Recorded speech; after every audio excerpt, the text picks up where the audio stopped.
Before he died, my father said one word about my wife. It changed everything. The rain in Seattle does not wash things clean. It merely pushes the grime deeper into the cracks, settling into the pores of the concrete until the gray is no longer just a color, but a structural state of being. I watched the droplets race each other down the thick glass of the hospice window, betting silently on which one would reach the sill first. It was a game I used to play as a child in the backseat of my father's old Ford, waiting for him to finish surveying a site. Back then, waiting felt like anticipation. Now, in room 402 of the St. Jude Palliative Care Center, waiting felt like the slow, grinding erosion of a cliff face against a relentless sea. The only sound in the room was the rhythmic, mechanical hum of the fluid pump and the jagged, shallow breathing of the man in the bed. Arthur Harrison, the man who had taught me that a building is only as strong as its foundation, looked like a structure on the verge of total collapse. His skin was the color of old parchment, translucent and thin, stretched tight over cheekbones that had once been sharp and commanding. The stroke had taken his voice a week ago, stealing the deep, resonant timbre that had once silenced boardrooms and construction crews alike. Now, he was just a body, a vessel of fading memories and failing organs. I shifted in the uncomfortable plastic chair, my suit jacket feeling tight across my shoulders. I had come straight from the firm, unable to shed the armor of my profession. I felt a hand on my shoulder, light and perfumed. "Michael," Elena whispered. Her voice was soft, practiced. It was the tone she used when a donor was hesitant about writing a check at one of her charity galas. "You should go home. Shower. Eat something. I can stay with him." I looked up at my wife. Elena was perfect, even in the fluorescent sterility of a hospice ward. Her hair was pulled back in an immaculate bun, not a strand out of place. Her makeup was subtle, respectful of the somber atmosphere, yet flawless. She wore a charcoal dress that signaled mourning before the death had even occurred. She was the picture of the supportive spouse. "I'm not leaving him, Elle," I said, my voice sounding raspy to my own ears. "Not tonight. The doctor said it could be any time." Elena sighed, a tiny sound of exasperation that she quickly masked with a sad smile. She withdrew her hand and walked to the small sofa in the corner of the room, retrieving her tablet. "Of course, darling. I just worry about you. You look exhausted." "I'm fine," I lied. I wasn't fine. I was watching my father, my mentor, my only family, disintegrate. I turned my attention back to the bed. I took Arthur's hand. It was cold and calloused, the hand of a man who had drawn 1,000 skylines. We didn't need words. We rarely did. We communicated in blueprints, in elevations, in the silent appreciation of a load-bearing wall perfectly placed. But I desperately wanted him to speak. I wanted one last piece of advice, one final correction on the draft of my life. From the corner, the soft tap-tap-tap of fingers on a screen broke the silence. Elena was working, or so I assumed. Organizing another fundraiser, saving the whales or the historical facades of Pioneer Square. She was always busy. Lately, she had been busier than usual, her schedule a maze of late meetings and weekend seminars. I felt a pang of guilt for the thought. She was here, wasn't she? She was sitting in a room that smelled of antiseptic and dying flowers, supporting me. I shouldn't be ungrateful. "Michael," she said again, not looking up from her screen. Kevin called. He asked if you signed the authorization for the chaotic supply transfer. He sounded urgent. "Kevin can wait," I snapped, louder than I intended. The harshness of my voice startled me. "My father is dying, Elena. The firm won't collapse if we miss a shipment of steel." She stiffened, her eyes flashing with a momentary coldness before softening again. "I know, honey. I'm just trying to keep the distractions away from you. Kevin is just concerned. He wants to make sure the business is stable so you can grieve in peace." Kevin Grant. My best friend. My financial director. The man who managed the money so I could manage the designs. I trusted him with my life, just as I trusted Elena. They were my pillars. If the foundation of my childhood was the man in this bed, the structure of my adulthood was built on them. Tell him I'll handle it Monday, I said, turning back to Arthur. The rhythm of the breathing changed. It was subtle at first, a hitch in the intake, a longer pause before the exhale. My architectural instinct, trained to notice the slightest deviation in a line, went on high alert. I leaned forward. "Dad," I whispered. Arthur's eyelids fluttered. For the last 3 days, he had been in a comatose state, drifting in the dark waters of morphine and system failure. But now, the lines on his forehead deepened.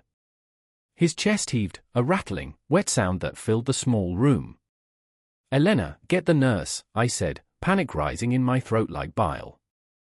Is it happening?" Elena asked from behind me. I didn't hear her move toward the door. I didn't hear the click of her heels.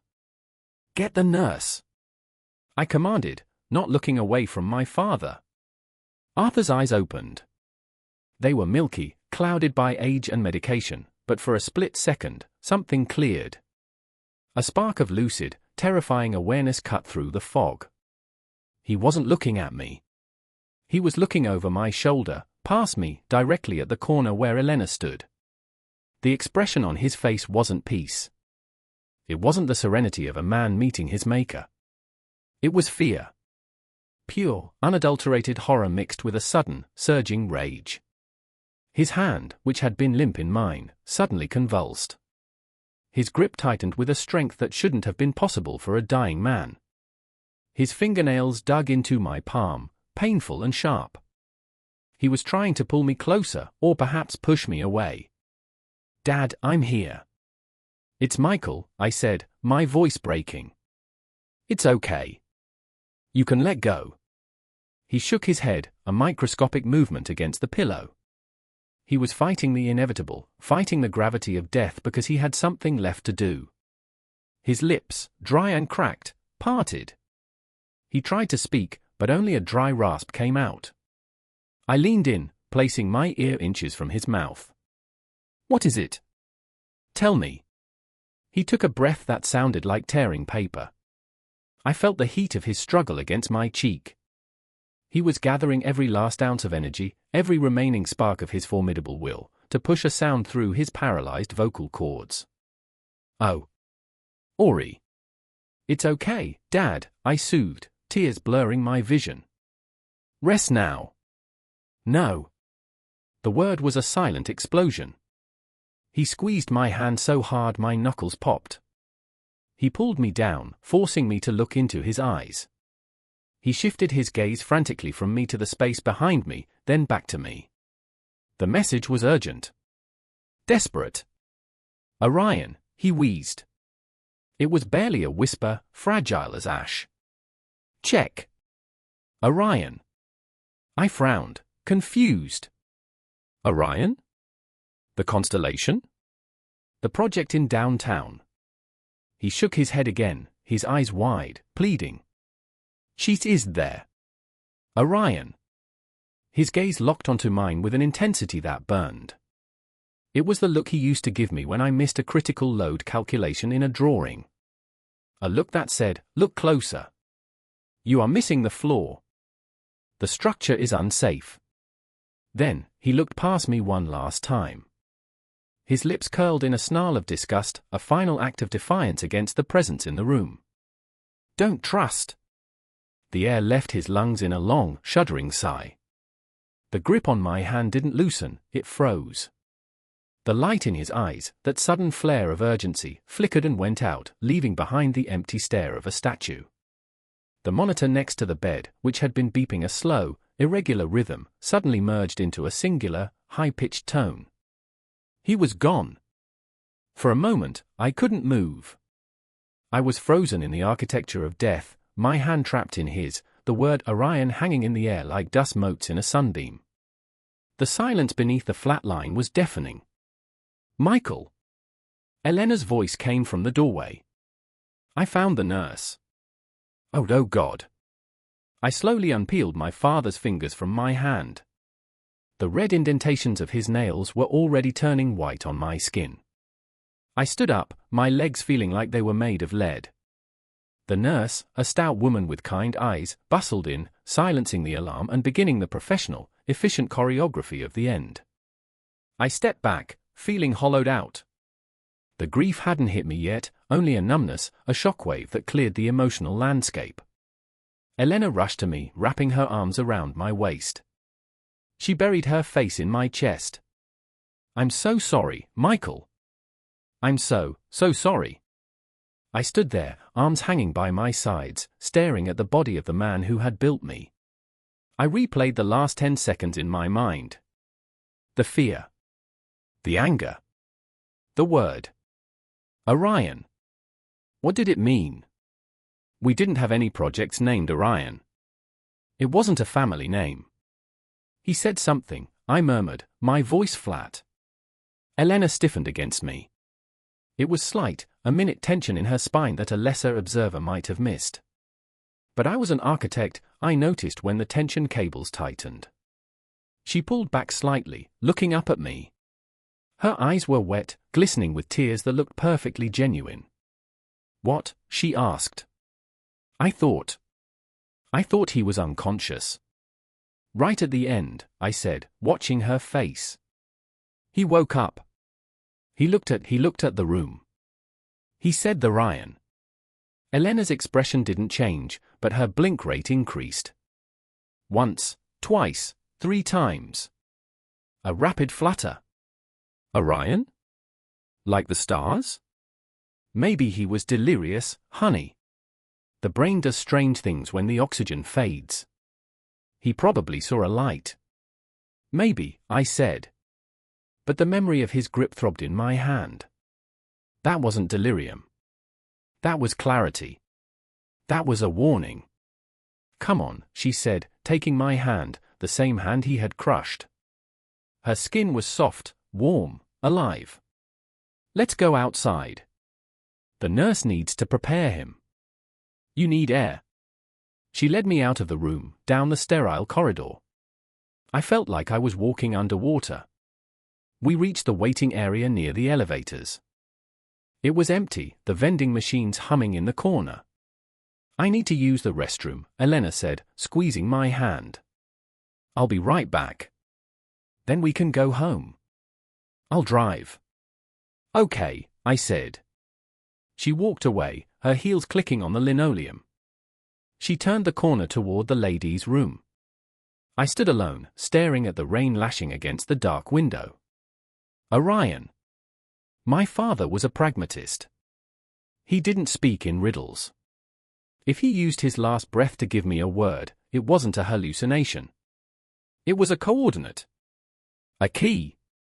I turned to sit on the waiting room bench, and my eye caught a flash of light. Elena had left her purse on the chair next to me. Her phone, slipped into the outer pocket, had lit up with a notification. I wasn't a jealous husband. I wasn't a snooping partner. I respected privacy. But the adrenaline of death does strange things to a man's moral compass, and the echo of my father's warning, "Don't trust," was still ringing in my ears. I looked at the screen. It was a message preview. The sender was saved simply as K. The message was short. Did the old man say anything before he checked out? I stared at the words. The white text on the dark background seemed to float, detaching itself from the screen and searing into my retinas. Did the old man say anything? Not "How is Michael?" Not "Is he gone?" Not "My condolences." Did he say anything? Why would Kate care what a dying man said? Why was that the priority within minutes of his death? And then, a second message popped up below the first, before the screen went dark. "We need to be sure we are safe. Call me when you leave the hospital." The screen faded to black, reflecting my own face. Pale, hollow-eyed, and suddenly, completely awake. The grief that had been threatening to drown me was instantly evaporated by a flash of cold, sharp clarity. My father hadn't been looking at a light. He had been looking at her. The elevator chimed. I heard Elena's footsteps returning. I sat back, turning my gaze to the window, watching the reflection of the woman I had married walking towards me. I didn't turn around. I couldn't let her see my eyes. Because for the first time in 10 years, I wasn't looking at my wife. I was looking at a stranger who was standing on a cracked foundation. Ready to go, she asked softly, picking up her purse and the phone. She checked the screen, her face illuminated for a brief second by the blue light. She swiped the notification away with a casual, practiced thumb. "It's just spam," she murmured, noticing me watching her peripheral movement. "Yeah," I said, standing up. I buttoned my jacket, feeling the fabric pull tight. "Let's go." I walked to the elevator, my step heavy but steady. I had a word. I had a suspicion. And now, I had a target. Orion. Whatever it was, I was going to find it. And if I had to tear down my entire life to uncover what lay beneath the concrete, I would do it. Brick by brick. "Michael?" Elena asked as the elevator doors opened. "You got very quiet." "I'm just thinking," I said, stepping into the metal box. "About what?" I looked at the closing doors, watching the sliver of the hospital corridor disappear. "About demolition," I said. The silence in my father's study was different from the silence in the hospice. In the hospital, the quiet had been clinical, a vacuum waiting to be filled by the inevitable. Here, in the room where Arthur Harrison had drafted the skyline of Seattle, the silence was heavy with history. It smelled of cedar shavings, old graphite, and the faint, lingering aroma of the pipe tobacco he had given up 10 years ago but which seemed to have seeped into the very drywall. It had been 24 hours since the funeral. The guests had departed, leaving behind a mountain of untouched casseroles and a house that felt too large for one man. Elena was at home, presumably resting, though I knew better. She was likely managing the narrative, texting condolences to the right people, ensuring our social standing remained upright while the ground beneath us shifted. I told her I needed to sort through Arthur's papers for the probate lawyers. It was a lie, but a necessary one. I was not looking for a will. I was looking for a ghost. Orion. The word sat in the center of my mind like a stone in a shoe. I walked over to his massive oak desk, a piece of furniture that looked more like a fortress than a workspace. Arthur didn't trust clouds or servers. He tolerated computers because the industry demanded it, but his soul lived in paper. He believed that ink on a page had weight, a permanence that digital code lacked. If there was a secret, it wouldn't be in a password-protected folder. It would be written down. I began with the obvious places. The filing cabinets were organized by year and project. I flipped through folders labeled Harbor View Tower, the Westin expansion, Civic Center renovation. Everything was meticulous. Receipts were stapled, correspondence was filed chronologically. It was the archive of an honest man. But the desperate grip of his hand in the hospice told a different story. I sat in his leather chair, the leather groaning under my weight. I closed my eyes, trying to think like him. If I were building a hidden room in a house, where would I put the door? You don't put it in the open. You integrate it into the existing structure so seamlessly that the eye slides right past it. My gaze drifted to the bookshelf behind the desk. Hundreds of architectural journals, reference books on structural engineering, and history tomes lined the shelves. But there was one section Arthur never let anyone touch. His field notes. A row of identical black moleskin notebooks, dating back 30 years. He used them to sketch ideas, jot down measurements, or complain about incompetent contractors. I pulled the most recent one off the shelf. It was dated for the current year. I opened it. The first few pages were standard fare, sketches of a cornice detail, a reminder to call the steel supplier. But as I flipped toward the middle, the nature of the entries changed. The handwriting became jagged, rushed. May 12th. Review of Q1 expenditures. Discrepancy in materials cost. Kevin says inflation. Numbers don't add up. June 4th. Check the invoices from the structural glass supplier. The company doesn't exist at the listed address. July 15th. Elena asked about the trust fund again. Why is she so interested in the vesting schedule? My heart hammered against my ribs. He had suspected. He hadn't just been a dying old man, he had been a detective in his own company. I turned the page and found what I was looking for. It wasn't a sketch. It was a list of transactions, hand-copied from a ledger he must have seen briefly. Outgoing, $45,000, Orion Consulting. Outgoing, $62,000, Orion Consulting. Outgoing, $110,000, Orion Consulting. Next to the last entry, he had written a single address in red ink. Not an office in the financial district. Not a shiny glass tower. It was an address in the industrial sector, down by the Duwamish waterway. I closed the notebook and slipped it into my jacket pocket. The rain had started again, lashing against the windowpane. I grabbed my keys and walked out of the house, leaving the ghosts behind. I had a destination. The drive to the industrial district was a descent into the city's grey underbelly. The gleaming skyscrapers faded in the rearview mirror, replaced by low, flat warehouses and rusted chain-link fences. The rain turned the road into a slick, black river. I drove my sedan, a sensible car for a sensible architect, feeling entirely out of place. The GPS led me to a dead end. The address for Orion Consulting, the firm that had swallowed nearly $250,000 of our company's money in 3 months, was a corrugated metal shed sandwiched between a scrap yard and a defunct tire repair shop. There was no sign. No glass door. Just a padlocked gate and a mailbox overflowing with wet flyers. I parked the car and stared at the desolate structure. It was a shell. A facade. In architecture, we call it a Potemkin village, something built solely to deceive the eye. My best friend and my wife were funneling a fortune into this rust bucket. But why? People steal money to spend it. If it wasn't here, it had to be somewhere else. I pulled out my phone. As a partner in the firm, I had administrative access to our fleet management software. We tracked our site managers and company vehicles to optimize routes. Kevin drove a company-leased luxury SUV. He claimed it was necessary for impressing clients. I opened the app. The map of Seattle loaded, dotted with little blue icons representing our trucks. I filtered for Kevin Grant. The icon pulsed on the screen. He wasn't at the office. He wasn't at a client meeting. He wasn't at his apartment. He was at the Elliott Bay Marina. The realization hit me with the force of a wrecking ball. The notebook. The check I had found earlier.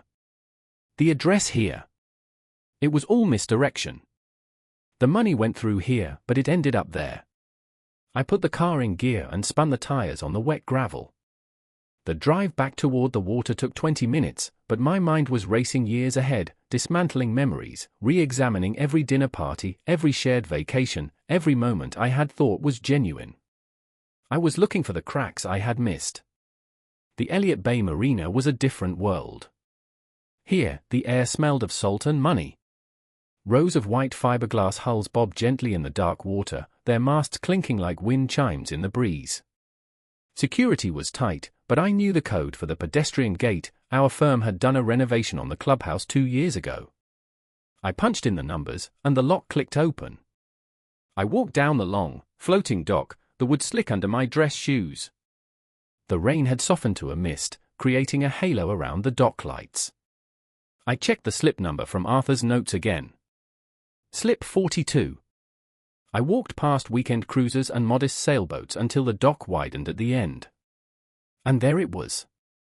It was magnificent, I had to give them that.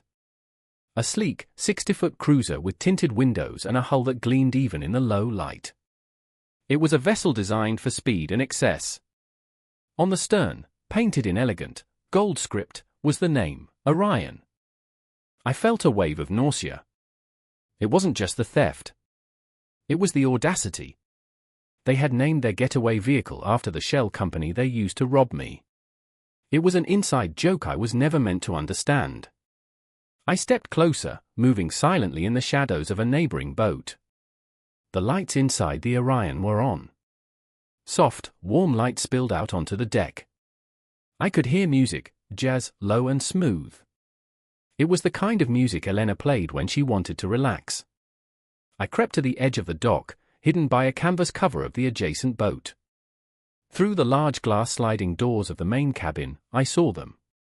Elena was sitting on a cream-colored leather sofa, holding a glass of white wine. She was wearing a cashmere sweater I had bought her for Christmas, her legs tucked under her. She looked comfortable. Relaxed. There was no grief on her face. No trace of the mourning widow she had played so perfectly at the hospice. She was laughing. Kevin stood opposite her, leaning against the galley counter.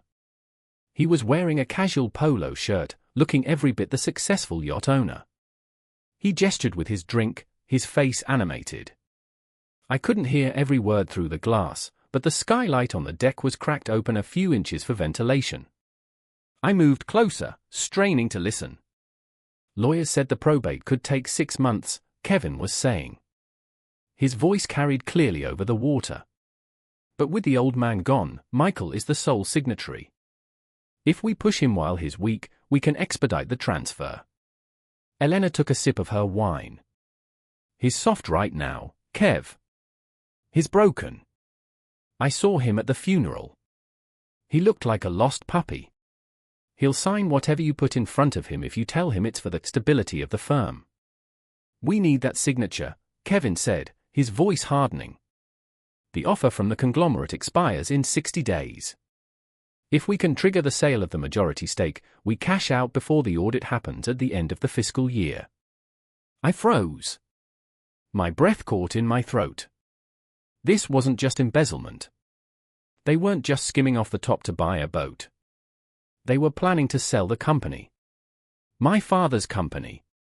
The firm Arthur had built from the ground up, brick by brick, was going to be sold for parts to some faceless conglomerate so these two could run away with millions.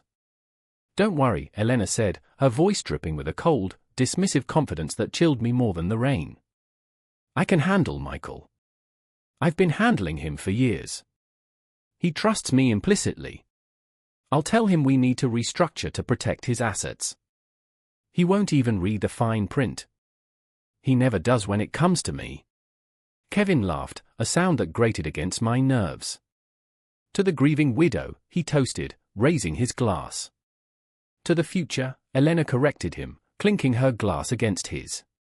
I stood there in the dark, the rain soaking through my coat, watching my life dissolve. I wanted to storm onto the boat. I wanted to smash the glass, scream at them, throw Kevin into the freezing water. The rage was a physical thing, a hot coil in my chest threatening to snap. But I didn't move. I forced myself to breathe. In. Out. Arthur's voice echoed in my head. Don't trust. If I confronted them now, it would be a messy, emotional scene. They would deny it. They would gaslight me. They would claim it was a misunderstanding, or worse, they would realize I knew and cover their tracks. I had no evidence but a stolen glance and overheard words. The notebook was a start, but it wasn't enough to put them away. No. An architect does not start demolition until the site is secured and the permits are approved. You do not strike until you know exactly where the load-bearing walls are. I needed more than anger. I needed a plan. I pulled out my phone and switched it to silent. Carefully, steadying my shaking hands against the railing of the dock, I raised the camera. I zoomed in on the cabin. I recorded 10 seconds of them together, the wine, the laughter, the intimacy. Then I recorded the name on the stern of the boat. It wasn't proof of the fraud, but it was proof of the lie. I backed away slowly, stepping softly on the wet wood. I retreated down the dock, past the gate, and back to my car. I sat in the driver's seat for a long time, staring at the rain streaming down the windshield. My hands were gripping the steering wheel so hard my knuckles were white. The image of Elena's smile as she toasted to my destruction was burned into my retinas. She thought I was soft. She thought I was a lost puppy. She thought I wouldn't read the fine print. I started the engine. The heater blasted warm air, but I couldn't stop shivering. It wasn't the cold. It was the realization that the man who had driven down here was dead. He had died on that dock. The man driving back to the city was someone else entirely. I wasn't going to just divorce her. I wasn't going to just fire him. I was going to wait. I was going to let them think they had won. I was going to let them build their tower of lies higher and higher until it was dizzying. And then, when they were standing at the very top, looking down at the world they thought they owned, I was going to pull the pin on the foundation. I put the car in drive and pulled out of the marina. The offshore ghost wasn't the boat. The ghost was me. I was the phantom they didn't see coming.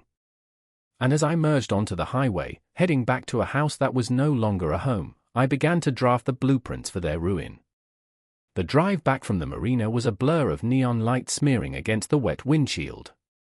My hands were steady on the wheel, but my mind was vibrating with a frequency that felt dangerous. I wasn't panicked.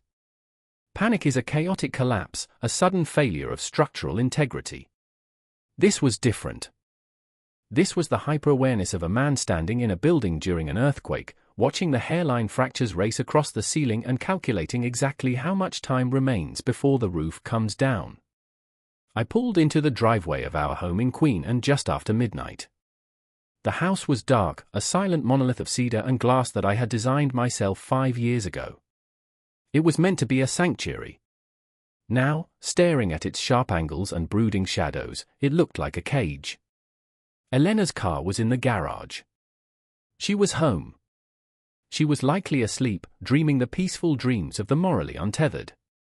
I turned off the ignition and sat in the silence for a moment, listening to the engine tick as it cooled. I had to go inside. I had to lie next to her. I had to breathe the same air as the woman who had toasted to my destruction less than an hour ago. I entered through the mudroom, moving with the quiet precision of a thief in my own home.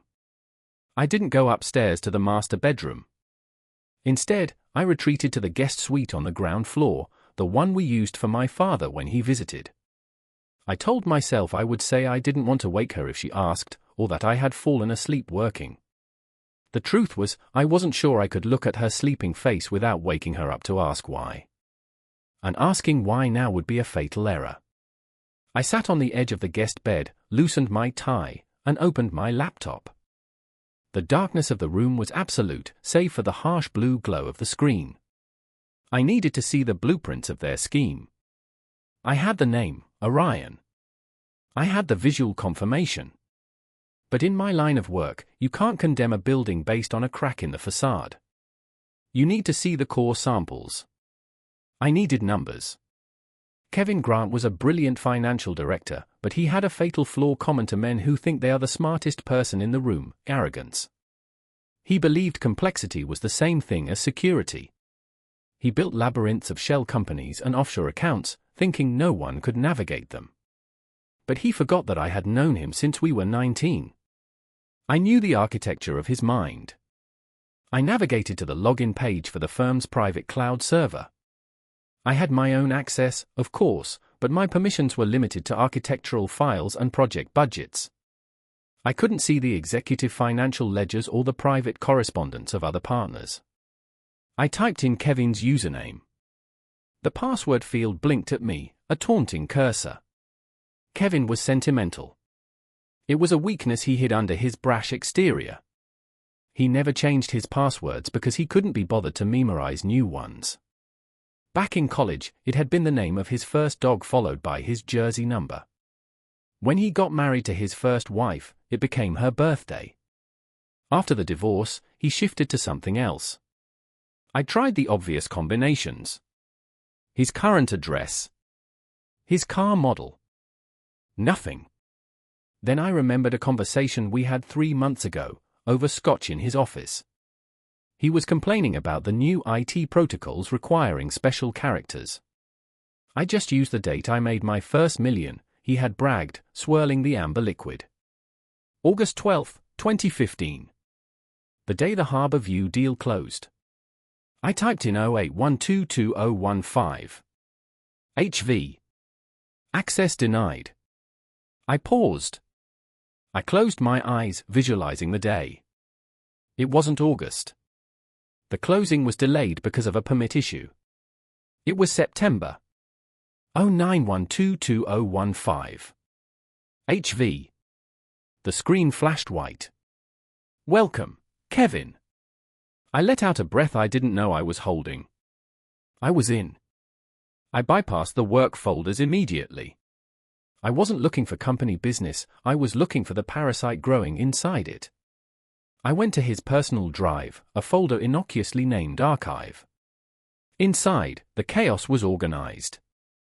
Subfolders for tax avoidance, crypto, and then, buried 3 levels deep, a folder simply labeled Project O Orion. I opened it. It wasn't just a yacht. It was a master plan. Spreadsheets unfurled on my screen like maps of a hostile territory. I saw the transfers, hundreds of thousands of dollars moved from our operational budget into consulting fees for Orion. But it went deeper. They weren't just skimming profits, they were leveraging the firm's assets. Kevin had taken out loans against our future projects, using the projected revenue as collateral, and funneled that cash directly into the offshore accounts. If the market dipped, even slightly, the firm wouldn't just lose money. It would be insolvent. They had hollowed out the company from the inside, leaving nothing but a shell that would collapse the moment the wind changed. And then I saw the file named Exit Strategy. My hands hovered over the trackpad. This was it. The endgame. I clicked the file. It was a PDF document, a draft of a sale agreement. They were in talks with a massive conglomerate, a predator that bought boutique firms and stripped them for parts. The date for the proposed sale was 6 weeks from now. But there was a clause highlighted in yellow. Condition precedent, acquisition of 100% controlling interest by K. Grant and E. Harrison. Currently, I held 51% of the shares. Kevin held 30%. The rest were with junior partners. To sell the company, they needed my shares. I scrolled down. How did they plan to get them? I expected to see a buyout offer, a lowball number they would pressure me to accept while I was grieving. Instead, I found a folder titled Insurance. I assumed it was liability coverage for the yacht. I opened it, and the blood in my veins turned to ice water. It wasn't property insurance. It was a life insurance policy. Insured, Michael J. Harrison. Policy amount, $15 million. Beneficiary, Elena Harrison. Date of issue, 3 weeks ago. I stared at the screen, the numbers blurring. $15 million. Plus the value of my shares, which would pass to Elena upon my death. I hadn't signed this. I had never taken a physical for this policy. I scrolled to the signature page. There it was, my signature. A perfect forgery. And below it, the witness signature, Kevin Grant. They had taken out a policy on my life just days after my father's stroke. They knew Arthur was dying. They knew I would be the sole obstacle between them and a total cash-out. A cold realization washed over me. This wasn't just about money anymore. You don't forge a $15 million life insurance policy unless you expect to collect on it. I closed the laptop abruptly, the snap echoing in the silent room like a gunshot. I couldn't sit there. I felt exposed, as if the screen itself were watching me. I stood up and paced the small room. My heart was pounding a frantic rhythm against my ribs. I needed water. I needed to clear the metallic taste of fear from my mouth. I opened the door to the guest suite and stepped into the hallway. The house was silent. The only light came from the street lamps filtering through the rain-streaked windows. I walked to the kitchen. On the marble island, Elena's tablet sat charging. I hesitated. I had hacked Kevin. Was I ready to invade the privacy of my wife? The woman I had shared a bed with for 7 years? The woman I had planned to have children with? Don't trust, my father had said. I walked over to the tablet. It was locked, of course. But Elena used a pattern unlock, an L for love. She thought it was romantic. I traced the shape on the glass. The screen unlocked. I didn't look at her messages. I didn't look at her photos. I went straight to the browser history. The search terms from the last week were a mundane mix of recipes and fashion. Cashmere Care. Best Pinot Noir 2018. Grief counseling techniques. She was researching how to play her role better. I scrolled back further. 2 weeks ago. 3 weeks ago. Around the time the insurance policy was dated. Interactions between beta blockers and alcohol. Symptoms of sudden cardiac arrest in healthy males. Undetectable compounds that cause heart failure. Potassium chloride availability. The world tilted on its axis. I gripped the edge of the counter to keep from falling. There it was. The black and white proof of intent. She wasn't looking for a divorce lawyer. She was researching how to stop a heart. My mind flashed to the glass of water she had handed me earlier that evening, before I left for the marina. Drink this, you look dehydrated. I hadn't drunk it. I had left it on the nightstand. Was it already happening? Were they already testing the waters? I looked up at the ceiling, towards the master bedroom where she lay sleeping. A terrifying image filled my mind, Elena, beautiful and soft, mixing a powder into my morning coffee, kissing me goodbye, and waiting for the phone call that I had collapsed at a construction site. It was efficient. It was clean. A grieving widow inherits everything. The tragic loss of a husband so soon after his father. The stress was too much for his heart, everyone would say. Poor Elena. I put the tablet down, wiping the screen with my sleeve to remove my fingerprints. I wasn't safe in this house. My first instinct was to run. To grab my keys, drive to the police station, and show them everything. But what did I have? A hacked account that I had accessed illegally. A search history that was circumstantial. She could claim she was writing a mystery novel or researching for a charity medical gala. A forged signature that would take months to prove in court. If I went to the police now, they would freeze the assets. They would investigate. But Elena and Kevin were smart. They would destroy the digital evidence before a warrant could be issued. They would claim I was paranoid, having a breakdown after my father's death. They would turn the narrative against me. And if I ran, I would lose the element of surprise. They would know I knew. And then they would become desperate. A desperate enemy is unpredictable. No.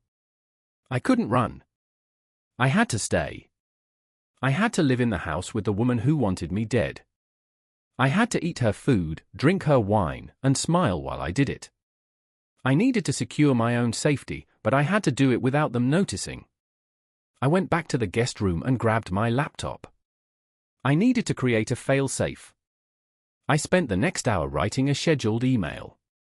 I attached the downloaded files from Kevin's drive, the photos from the marina, and screenshots of Elena's search history.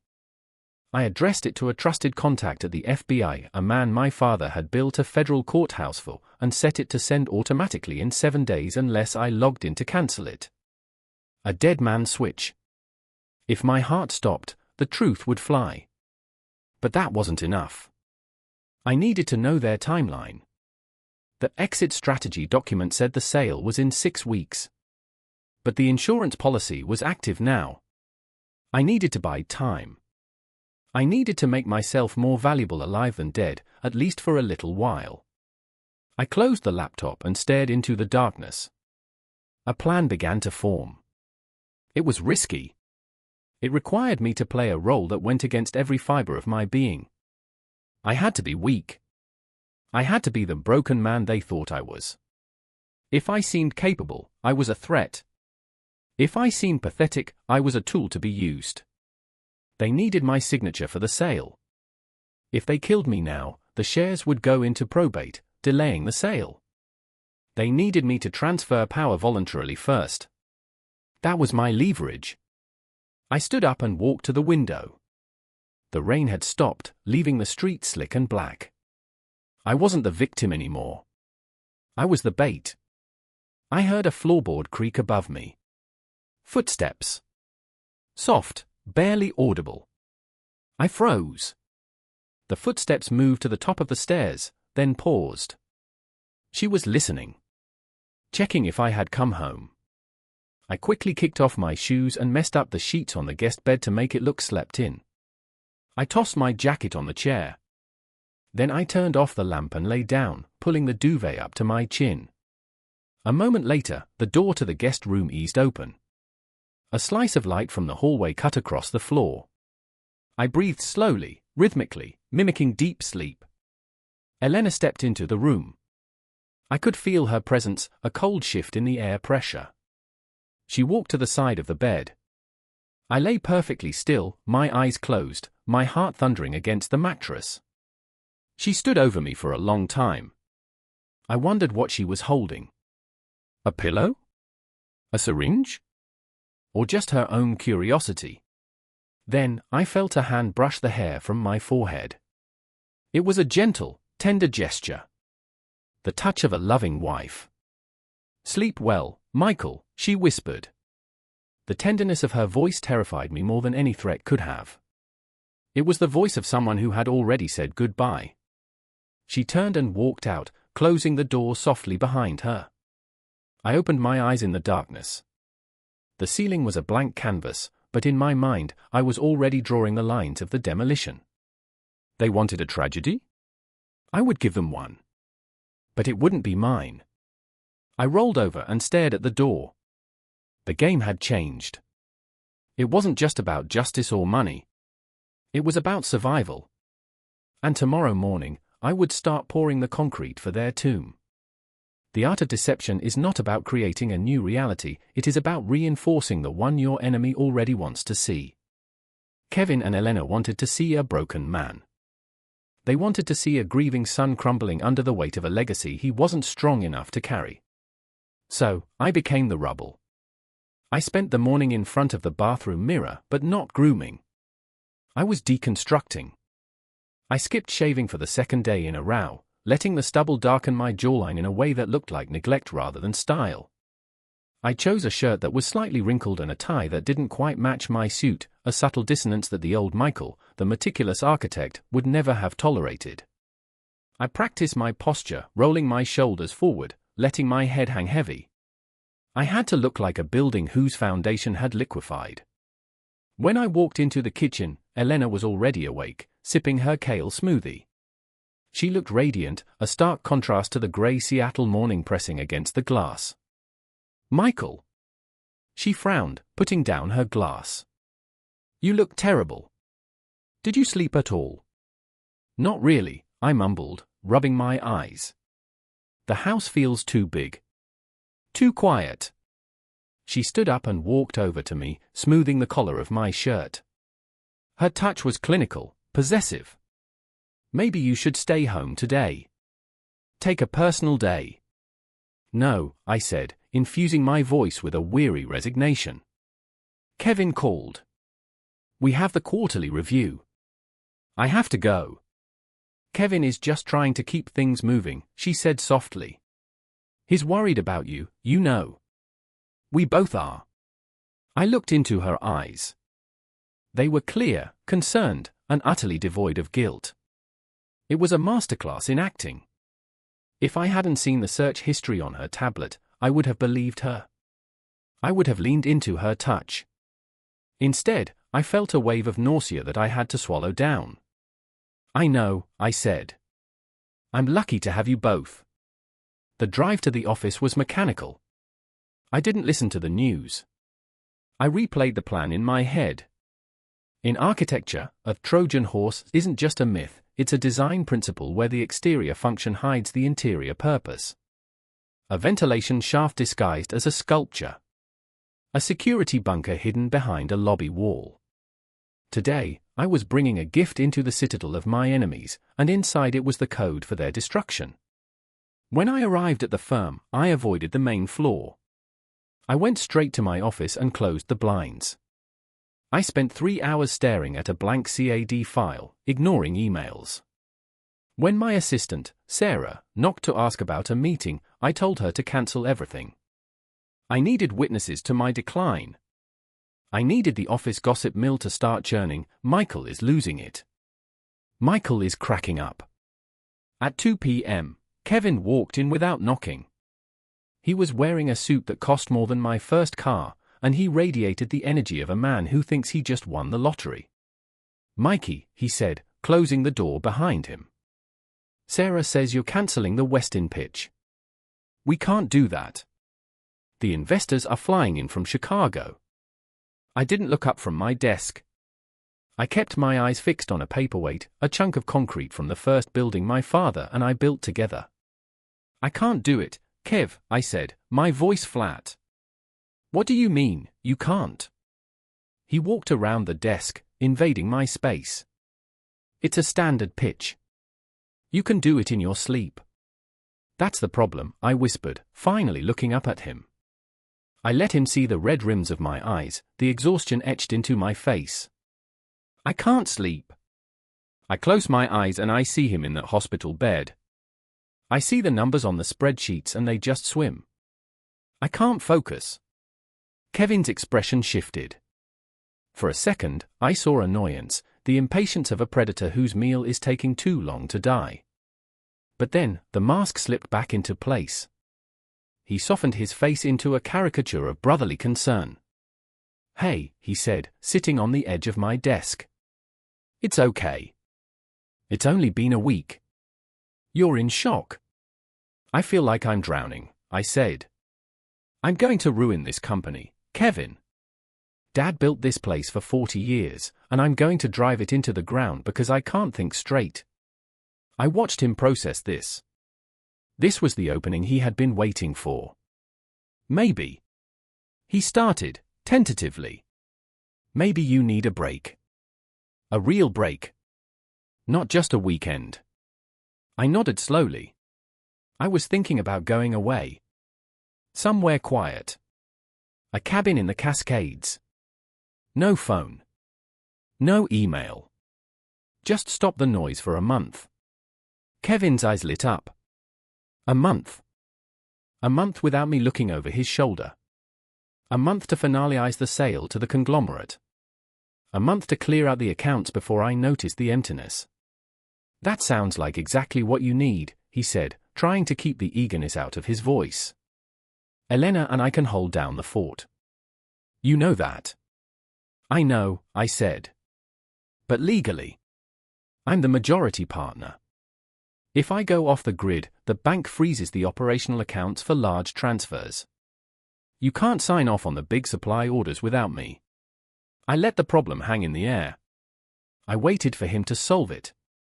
"Well," Kevin said, leaning in, "there are ways around that. You could grant temporary power of attorney. Just for the business operations. Just while you're gone." I sighed, rubbing my temples. "I suppose. But I don't want to burden you with the liability. If something goes wrong." "Michael," he said, putting a hand on my shoulder. "We're brothers. I've got your back. Let me take the weight for a few weeks. You go heal." "Okay," I said softly. "You're right. Let's do it. Come over for dinner tonight? I want to explain it to Elena. If she agrees, we can sign the papers." I already had the legal department draw up a standard draft for incapacity delegation just in case. "Tonight," Kevin said. "Perfect." He left my office with a spring in his step. He thought he had just talked me into handing him the keys to the kingdom. He didn't know that the keys were connected to a detonator. The dinner was a surreal performance of domestic theater. Elena made a roast, filling the house with the smell of rosemary and garlic, a scent that used to mean comfort, but now smelled like betrayal.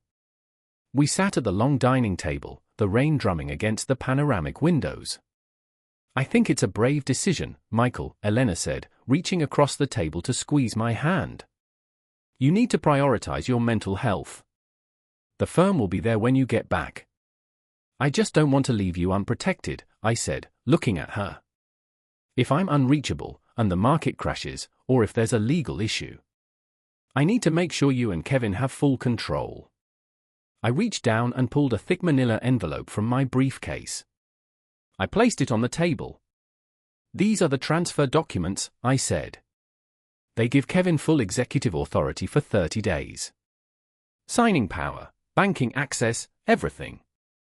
And there's an addendum for you, Elena. It grants you access to the personal trust, so you don't have to ask Kevin for household expenses while I'm gone. Kevin's eyes were fixed on the envelope. He was practically salivating. I'll need to read them over, Kevin said, feigning diligence. Of course, I said. But the courier for the filing office comes at 8 a.m. tomorrow. If we miss that, we have to wait another week for the board to ratify it. I saw the panic flicker in his eyes. Another week meant another week of risk. Another week where I might change my mind or discover the insurance policy. I'm a fast reader, Kevin joked. He took the documents and scanned them. He looked at the bold headings. Transfer of executive authority. Power of attorney.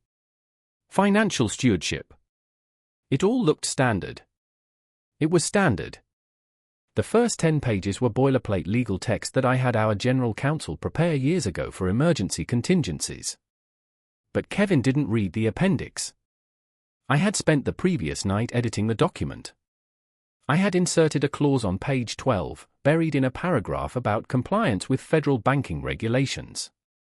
Clause 14b, condition of authority transfer. Upon the execution of this agreement, and to satisfy the liability requirements of the firm's insurers, an automatic, independent forensic audit of all company accounts, including all subsidiary and vendor transactions from the preceding 24 months, shall be immediately initiated by the designated external auditor, the Stone Group. This audit is non-revocable and is a condition precedent to the validity of the signature. The Stone Group was a forensic accounting firm known for being ruthless. They didn't just look at numbers, they looked for crimes. The moment Kevin signed this, he wasn't just becoming the boss, he was authorizing a deep dive investigation into his own tenure as financial director. And because he was arrogant, because he thought I was a broken man incapable of strategy, and because he was in a rush to get me out of the city, he skimmed. He flipped past page 12. Look standard to me, Kevin said, pulling a Mont Blanc pen from his pocket. You're sure about this, Mike? I'm sure, I said, my voice trembling just enough to sell it. I need to get away. Kevin signed with a flourish. The scratch of the pen on the paper sounded loud in the quiet room. He pushed the document to Elena. Your turn, Elle, he said. Elena smiled at me, a smile of pity and triumph. She signed her name next to his. And now me, I said. I took the pen. For a second, I hesitated. This was the point of no return. Once I signed, the audit trigger was live. The electronic copy would be automatically forwarded to the Stone Group server the moment I scanned it into the system. There was no going back. I was blowing up the foundation of my father's company to kill the termites. I signed. Done, Kevin said, exhaling loudly. He poured more wine into his glass. To your recovery, Michael. Take all the time you need. Thank you, I said. I'll leave for the cabin tomorrow morning. The rest of the dinner was a blur. They were giddy, barely containing their excitement. They talked about restructurings and modernizing the brand while I was gone. They were already spending the money. They were already planning the funeral of my career. At 10 p.m., Kevin left. Elena walked him to the door. I stayed in the dining room, listening. He's totally checked out, Kevin whispered in the hallway. It was easier than I thought. Just get the sale ready, Elena whispered back. Once he's isolated in the cabin, accidents happen. Hiking is dangerous. My blood ran cold, but I didn't flinch. I poured the rest of my wine into the sink. Elena came back into the room, humming softly. She began clearing the plates. I'm going to bed, I said. I want to get an early start. Okay, honey, she said. She came over and kissed me on the cheek. Her lips were cold. Sleep well. You made the right choice. I walked upstairs to the guest room. I had told her I didn't want to disturb her sleep with my tossing and turning. I closed the door and locked it. I didn't sleep. I sat by the window, watching Kevin's taillights fade into the rainy night. I pulled out my phone and opened the secure app linked to the document scanner I had hidden in my briefcase. I took a photo of the signed signature page. I uploaded it to the server. A moment later, a notification popped up on my screen. Upload complete. Protocol 14B initiated. Auditor notification sent. I stared at the screen. The trap was sprung. Tomorrow morning, while Kevin was sitting in my chair, feeling like a king, the auditors would arrive. They wouldn't knock. They would come with subpoenas and warrants, authorized by his own signature. He thought he was the pilot of the ship now. He didn't realize I had just locked the coordinates into a collision course with an iceberg. I lay down on the bed, staring at the ceiling. I felt a strange hollowness. I had won the battle, but the war was far from over. They still had the insurance policy. They still had the intent to kill. And now, when the audit hit them, they would be cornered animals. I wasn't going to the cabin. I had rented a small, nondescript apartment in the city under a fake name. I needed to be close to watch the fallout. Accidents happen, Elena had said. Yes, they do. And tomorrow, the biggest accident in the history of our firm was going to happen to them. I closed my eyes, and for the first time since my father died, I didn't see his angry face. I saw him nodding. "Check Orion," he had said. "I checked it, Dad. And now, I'm sinking it." The morning after I signed away my company, the sun rose over Seattle with a deceptive brilliance. It was one of those rare, crisp autumn days where the sky is a piercing blue, the kind of day that makes you believe in clarity and fresh starts. From the window of the studio apartment I had rented under the name of a defunct subcontractor, the city looked clean. But I knew better. I knew that beneath the gleaming glass of the skyscrapers, the sewers were running full. I had not slept. I had spent the night sitting in a stiff chair, watching the digital clock on the microwave count down the minutes until business hours began. My phone, the one Kevin and Elena knew, was turned off and left in the glove compartment of my car, which was currently parked at a trailhead 2 hours east of the city. To them, I was driving into the mountains, a broken man seeking silence. In reality, I was 6 blocks away from the office, drinking stale coffee and waiting for the demolition charges to blow. At 8 a.m., I opened my laptop and logged into the building's security system. As the lead architect of the tower, I had retained a master key privilege in the back-end code, a backdoor I had installed years ago for maintenance diagnostics, never thinking I would use it to spy on my own board of directors. I watched Kevin enter the lobby. He didn't walk, he strutted.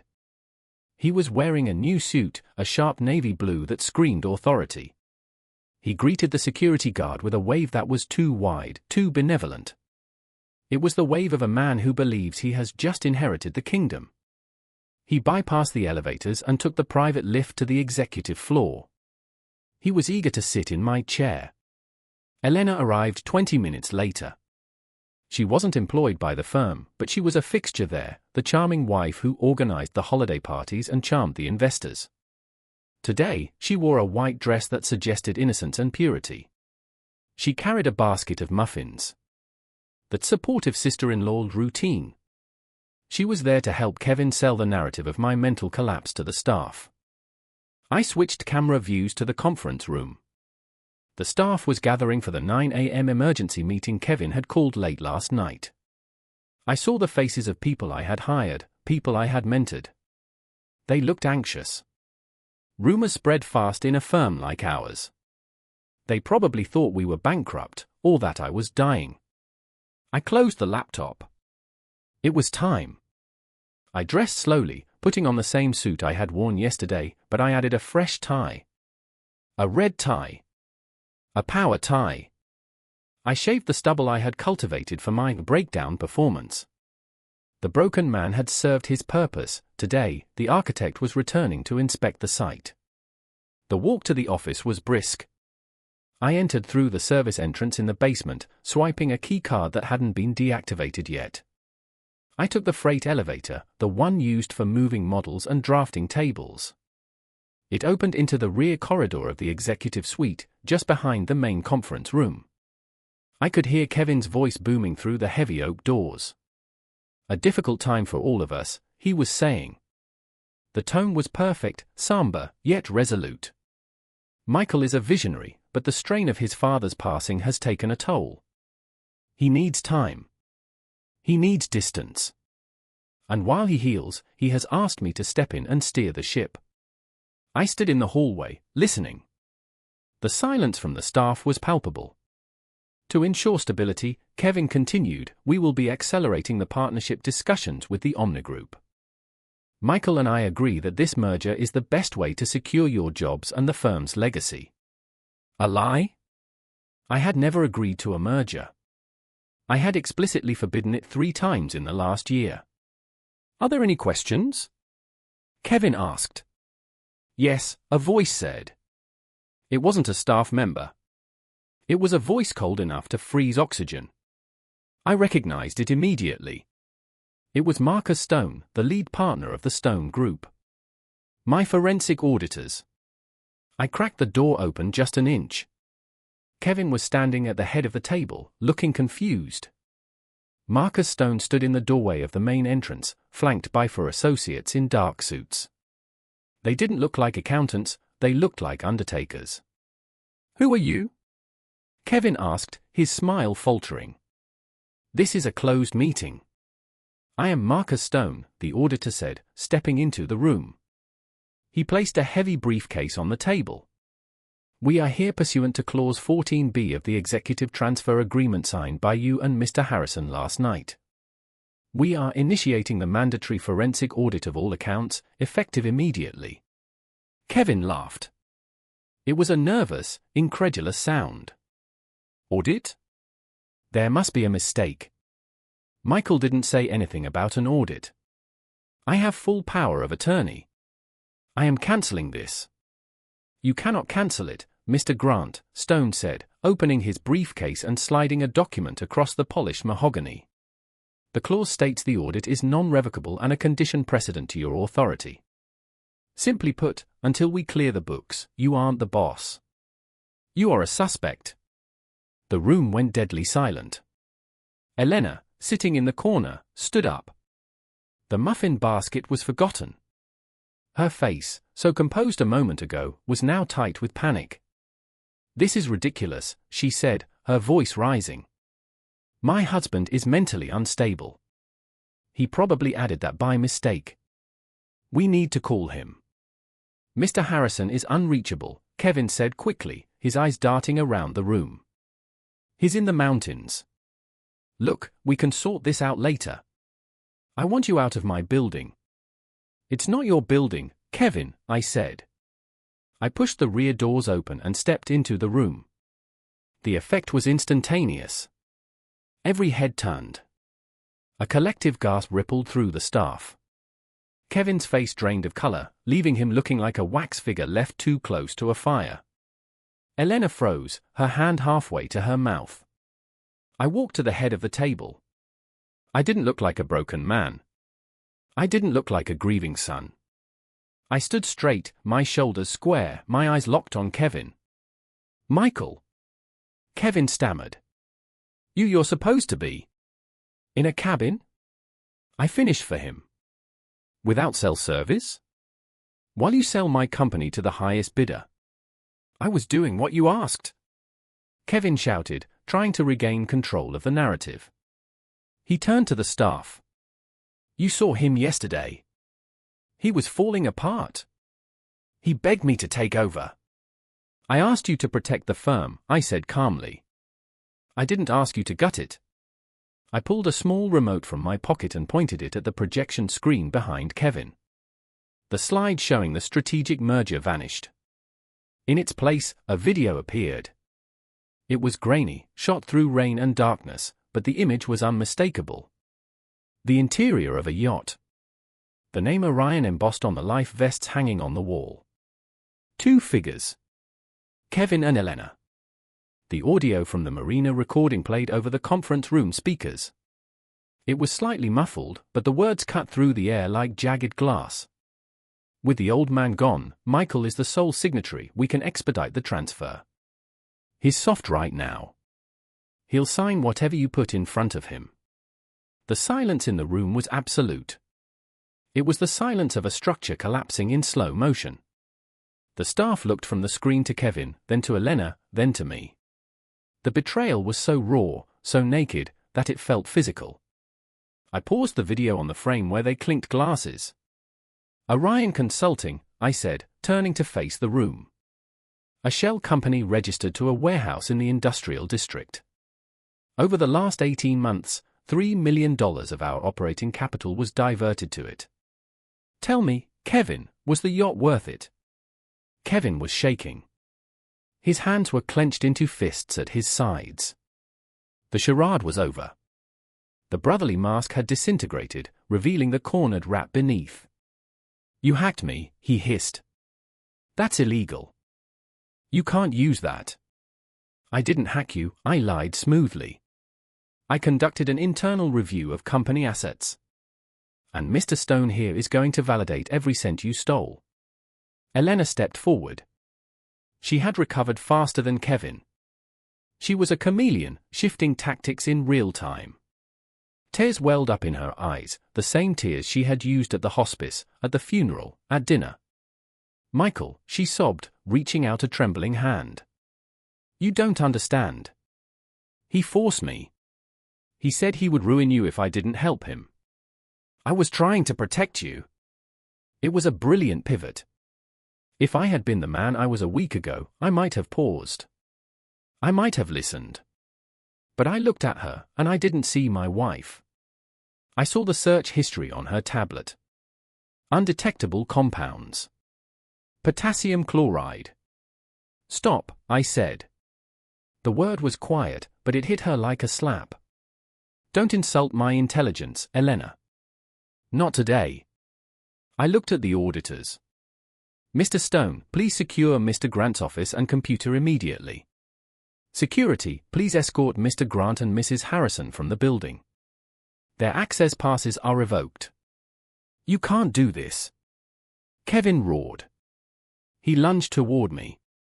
It was a desperate, foolish move. He wasn't a fighter, he was a soft man used to fighting with spreadsheets and lawyers. He scrambled over the table, knocking over the pitcher of water, his face twisted in a rictus of hate. I built this company too, he screamed. You think you're better than me because your daddy's name is on the door? You're nothing. You're a ghost. He never reached me. 2 of the security guards, men I had greeted every morning for 10 years, stepped in. They grabbed Kevin by the arms. He struggled, kicking and spitting, all dignity gone. Get off me, he yelled as they dragged him toward the door. This isn't over, Michael. You hear me? I have insurance. I have leverage. I watched him go, feeling absolutely nothing. No satisfaction. No anger. Just the cold, clinical detachment of removing a rusted beam that threatened the integrity of the roof. The guards turned to Elena. She didn't struggle. She straightened her dress, wiped the fake tears from her cheeks, and looked at me with a gaze of pure, unadulterated venom. You think you've won, she whispered, her voice low enough that only I could hear. You have no idea what you've started. You should have drunk the water, Michael. It would have been peaceful. The threat hung in the air, chilling the room even more than the AC. She turned and walked out, her head high, her heels clicking a rhythm of defiance. When the doors closed, I was left standing at the head of the table. The staff was staring at me, wide-eyed, waiting for instructions. They were terrified. They had just watched a coup d'etat. I took a deep breath. My hands were steady. I apologize for the disruption, I said, my voice calm, authoritative. As you can see, we have uncovered significant irregularities in the financial management of the firm. The audit will be thorough, but I want to assure you that the operational side of the business is sound. Our projects continue. Our payroll is secure. I looked around the room, meeting the eyes of my team. My father built this firm on transparency and structural integrity, I said. We lost our way. Today, we start rebuilding the foundation. I dismissed the meeting. As the room cleared, Marcus Stone walked up to me. He looked impressed, in a grim sort of way. "That was theatrical, Mr. Harrison," he said. "But effective. We've already frozen the accounts. He can't move a dime. However," he paused, glancing at the door where Elena had exited. "However?" I asked. "The forensic preliminary scan flagged something else," Stone said, lowering his voice.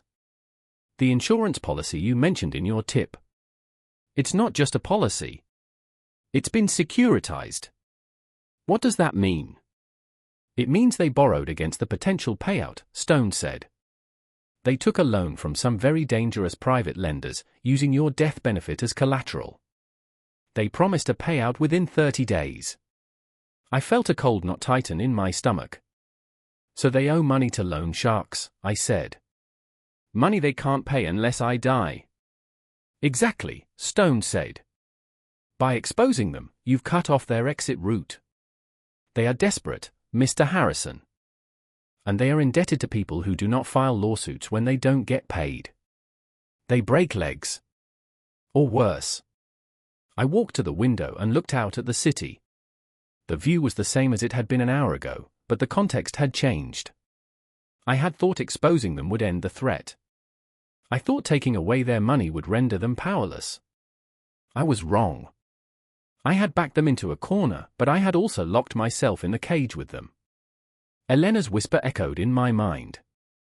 "You have no idea what you've started." I hadn't just ruined their plans. I had put a clock on my own life. If they didn't deliver me to the grave, the people they owed money to would come for them. They had to kill me now. Not for greed, but for survival. I turned back to Stone. "Secure the evidence," I said. "I have to make a call." I walked into my office, not Kevin's, and closed the door. I sat in my father's chair. It felt huge, swallowing me. I had torn down the facade. The rot was exposed. But now, I had to survive the falling debris. I pulled my phone from my pocket. I didn't call the police. Not yet. The police couldn't stop a shadow. I called a number Arthur had given me years ago, a private contractor who specialized in asset protection for high-risk construction sites overseas. "This is Harrison," I said when the line clicked open. "I have a structural problem. I need a perimeter." The game had shifted. It wasn't architecture anymore. It was fortification.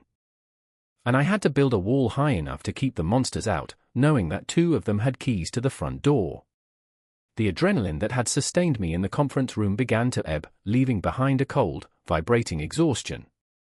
I sat in my father's chair, watching the rain streak the glass of the executive office, while 2 men from the security firm stood silently by the door.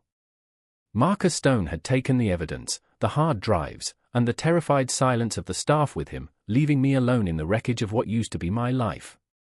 The threat of the private lenders, the shadow investors Kevin had involved, hung in the air, but I knew the calculus of the underworld better than Kevin did. They thrived on anonymity. By dragging Kevin and Elena into the blinding spotlight of a federal investigation, I had made them radioactive. There would be no accidental heart failure now. If I died today, tomorrow, or next year, the authorities would look instantly to the debts Kevin had accrued. I had become too dangerous to kill, simply by being too visible. But there was one final demolition required. The structure of the business was secured, but the domestic facade still stood, hollow and rotting. I had to go home.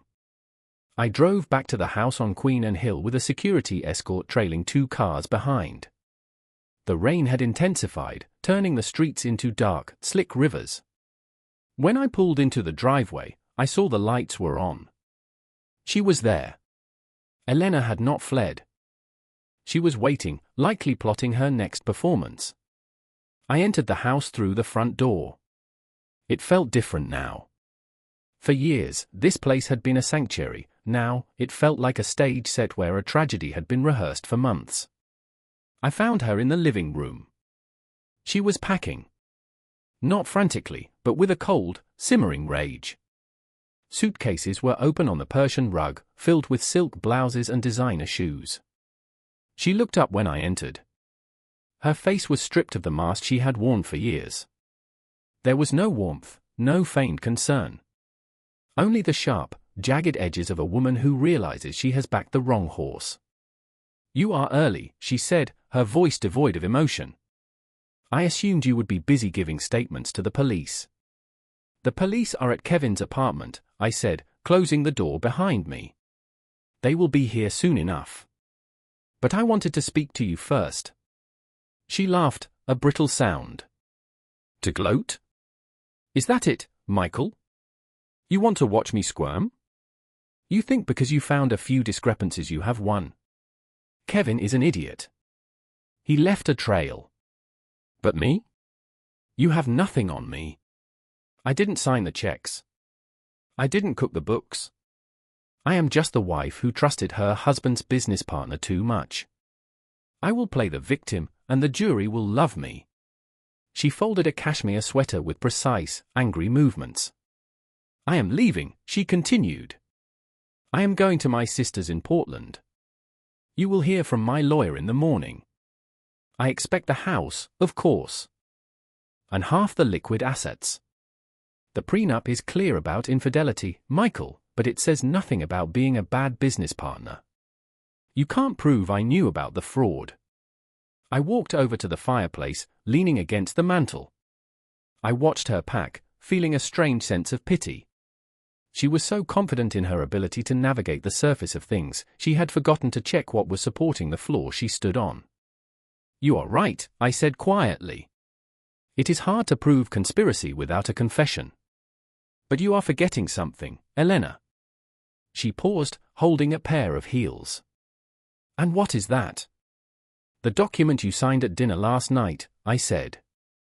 She rolled her eyes. "The power of attorney? That is void now." "You revoked it." "Not that one," I corrected. "The addendum. The one you signed to get access to the family trust while I was supposedly in the mountains." She frowned, a flicker of doubt crossing her face. "I read that.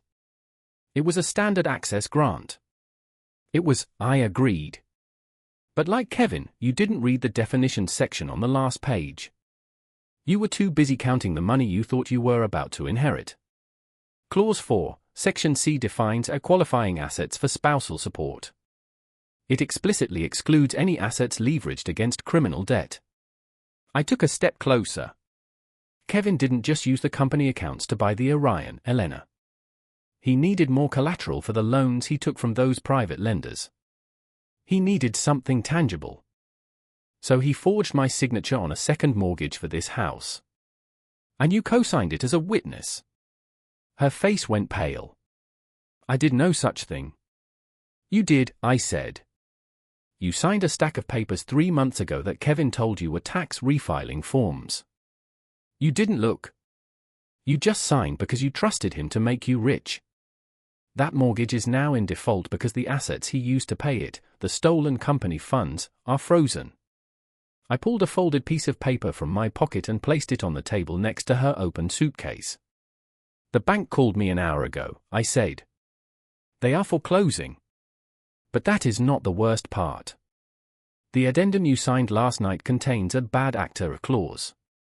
It states that if any party to the marriage is found to be complicit in financial malfeasance that results in the loss of the primary residence, they forfeit all claim to marital assets." I watched the realization sink in. She wasn't just losing the house. She wasn't just losing the company money. She was losing everything. The safety net she had woven out of lies had just snapped. "You are lying," she whispered, her hands shaking. "Read the paper," I said. She snatched the document, scanning the highlighted text. As she read, her posture collapsed. The arrogance drained out of her, leaving her looking small and terrified. This can't be legal," she stammered. "It is ironclad," I said. "My father's lawyers wrote the original template. I just filled in the blanks. You leave this house with what is in those suitcases, Elena. Nothing else. The accounts are locked. The credit cards are cancelled. The car in the driveway is leased by the firm, and I have terminated the lease effective immediately. You will have to call a taxi. She looked up at me, and for the first time, I saw genuine fear. Not the fear of getting caught, but the primal fear of a parasite detached from its host. Michael, please, she begged, her voice cracking. You can't do this. Where will I go? Those men, the lenders, if they think I have money. They won't come for you, I said coldly. You are of no use to them now. You are broke. They will cut their losses and disappear. You are safe, Elena. You are just poor. And you are going to be very, very lonely. I turned my back on her. You have 10 minutes, I said. After that, the security team outside will escort you off the property for trespassing. I heard her sob, a sharp, gasping sound. Then, the zipping of suitcases. I didn't turn around. I stared into the fire, listening to the sound of her heels retreating across the hardwood floor, the opening of the front door, and the final, heavy thud of it closing. I was alone. The house was silent, save for the crackling of the wood. It wasn't my home anymore. It was just a structure of wood and glass that had held a lie for too long. I took the photo of my father from the mantel, the only thing I truly wanted to keep, and walked out into the rain, leaving the keys on the table. 6 months is a long time in the life of a city. In 6 months, the rain can wash away a lot of dust. In 6 months, concrete can cure to its full strength. I stood on the edge of the new pier, looking out at the grey waters of Elliott Bay. The air was crisp, smelling of salt and wet pine. The spot where the yacht Orion had once been moored was empty. The boat had been seized by the federal marshals and sold at auction to pay back part of the restitution. I heard it was in California now, renamed by some tech billionaire who had no idea of the history it carried. Behind me, the sounds of construction filled the air, the rhythmic beeping of reversing trucks, the shout of foremen, the grinding of steel against stone. It hadn't been easy. The scandal had rocked the firm. We lost clients. We lost staff. I spent 3 months in depositions, explaining how my financial director had built a Ponzi scheme inside my company. Kevin was in a federal penitentiary in Oregon, serving a 12-year sentence for wire fraud and embezzlement. He had tried to cut a deal by implicating Elena, but without hard proof of her knowing the specifics, she avoided prison. Instead, she lived in a purgatory of her own making. I heard she was working as a hostess in a hotel restaurant in Bellevue, living in a studio apartment, shunned by the social circle she had once desperate to impress. We never spoke. The divorce was finalized in absentia. I turned away from the water and walked toward the construction site. It wasn't a skyscraper. It wasn't a monument to vanity. It was a low-rise complex, built of warm cedar and reinforced glass, designed to blend into the landscape rather than dominate it. The Arthur Harrison Center for Urban Design and Rehabilitation. It was a dual-purpose facility. One wing was a scholarship program for young architects from underprivileged backgrounds. The other was a community center for the elderly, a place for those who, like my father, had built the city and then been forgotten by it. I walked through the framed-out entrance. The smell of sawdust was perfume to me. It smelled of creation. It smelled of truth. Mr. Harrison? I turned to see a young woman in a hard hat and an oversized reflective vest. It was Maya, one of our new interns. She was holding a tablet and looking concerned. We have a problem with the foundation pour in Sector 4, she said nervously. The soil density isn't what the survey said. The contractor wants to use a cheaper aggregate to fill the gap and stay on schedule. He says no one will ever know because it is buried 10 feet underground. I looked at her. I looked at the fresh, wet concrete that was being smoothed by the workers. I thought of the cracks in my marriage, the hidden rot in my father's firm, the lies that had been buried under layers of polish and prestige. No, I said softly. Sir? She asked. It will cost us another week. And $50,000. I walked over to where the rebar was protruding from the earth, reaching up like the skeletal fingers of the past. I touched the cold steel. "Tear it out," I said. Maya blinked.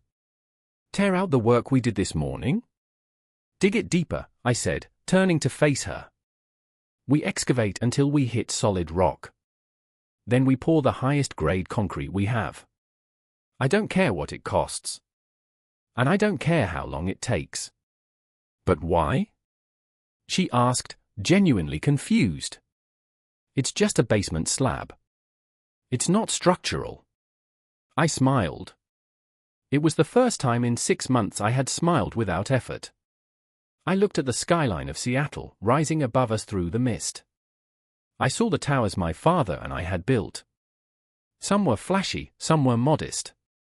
But the ones that stood the test of time were the ones where we hadn't compromised on what couldn't be seen. "Because, Maya," I said, echoing the words that had saved my life, "the foundation is the only thing that matters when the storm comes. You can change the windows. You can repaint the walls. But if you lie to the ground will eventually swallow you whole." She nodded slowly, understanding dawning in her eyes. "I will tell the foreman." "Do that," I said. She walked away to give the order. I stood there for a moment longer, watching the workers begin the arduous task of correcting the mistake. It was hard work. It was messy. But it was real. I took a deep breath, filling my lungs with the cold air. I reached into my pocket and pulled out a small, worn piece of paper. It was the receipt from the gas station, the one where my father had written Marina Bay, slip 42. I looked at it one last time. The ink was fading. I walked over to the wet concrete of the main pillar, the one that would hold up the entrance archway named after Arthur. I crumpled the paper into a ball and dropped it into the mix. I watched as the grey sludge swallowed it, burying the secret, the pain, and the betrayal forever. It was part of the building now. Not as a flaw, but as a reminder. I adjusted my hard hat and walked toward the light of the open courtyard. The rain had stopped. The clouds were breaking apart, and for the first time in a long time, the sun wasn't deceptive. It was just bright. I had a meeting at 2. I had a design to finish. I had a life to build. And this time, I was checking every brick myself.